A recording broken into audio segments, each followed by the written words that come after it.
युवा दृष्टि सम्मेलन। गुर्जर क्षत्रिय कड़िया समाज की महिला प्रकोष्ठ द्वारा आयोजित युवा सम्मेलन में 100 से अधिक युवतियां उपस्थित थीं।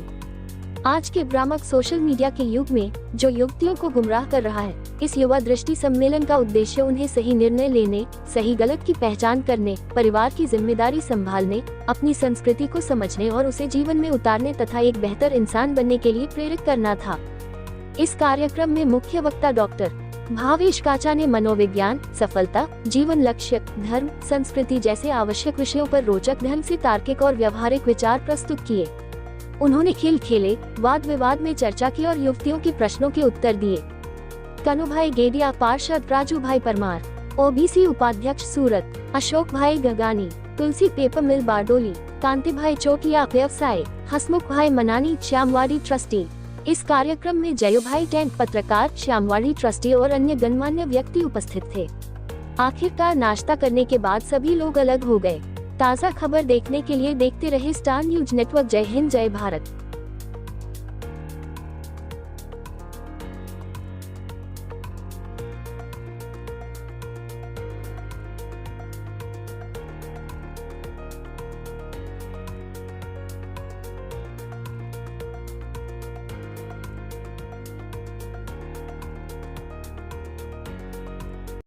પણ એક યુથના જ આવા વિચારો, પરંતુ આ યુથના આવા વિચારો ધરાવતા યુવાન કે યુવતીઓ સમાજની અંદર એક બે કે આંગળીના વેઢે ગણાય એવું નહીં, પરંતુ એ સમાજની અંદર એવા ઘડતરવાળા વધુને વધુ યુથ ઊભું થાય તે ઉદ્દેશ્યથી આજે યુથ વિઝન મીટનું આયોજન થયું।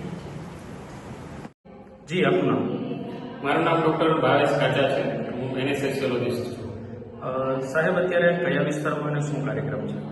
અત્યારે કતારગામ વિસ્તારમાં શ્યામવાડીમાં યુથ વિઝન મીટ છે। કાર્યક્રમની રૂપરેખા દર્શાવશો?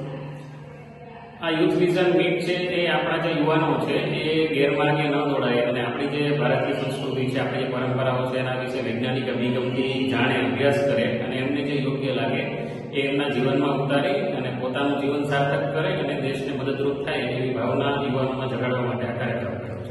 આશરે કેટલી સંખ્યા અને શું સંદેશો આપો દર્શક મિત્રો?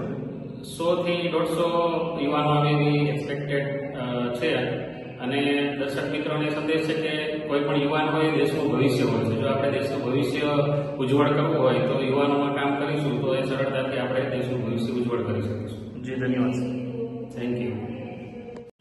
જી, આપનું નામ? પુનિતા નીતિન મનાણી। પુનિતાબેન, અત્યારે ક્યાં અને શું કાર્યક્રમ? અમારો કાર્યક્રમ હતો અમારા GKKS ગ્રુપનો યુથ વિઝન મીટ માટેનો, કારણ કે સમાજમાં બહેનો માટેના પ્રોગ્રામ થતા હોય છે, એના મિત્રના પ્રોગ્રામ થતા હોય છે, પણ યુથના શિક્ષણના ક્ષેત્રે પણ પ્રોગ્રામો થતા હોય છે। પણ શિક્ષણની જોડે જોડે જો વધારે જરૂર હોય, આપણે કહેવાય કે ભણતરની જોડે ગણતરની પણ છોકરાઓને એટલી જરૂર હોય છે। એ ગણતર એટલે છોકરાઓનું ઘડતર, યુથનું ઘડતર, અને જે યુવા અવસ્થાની અંદર જે એમને ડિસિઝન્સ લેવાના હોય, જે એમની જવાબદારીઓ હોય, એ જવાબદારીઓ, આપણી સંસ્કૃતિઓ, એમના વિશેની એમને થોડીક માહિતી તો બધાને હોય, પણ એક રિવિઝન છે, એક કોન્સન્ટ્રેટ વર્ક છે, એવા ઉદ્દેશ્યથી અમે એક યુથ વિઝન મીટનું આયોજન કરેલ અને ખૂબ જ સફળતાપૂર્વક રહ્યું।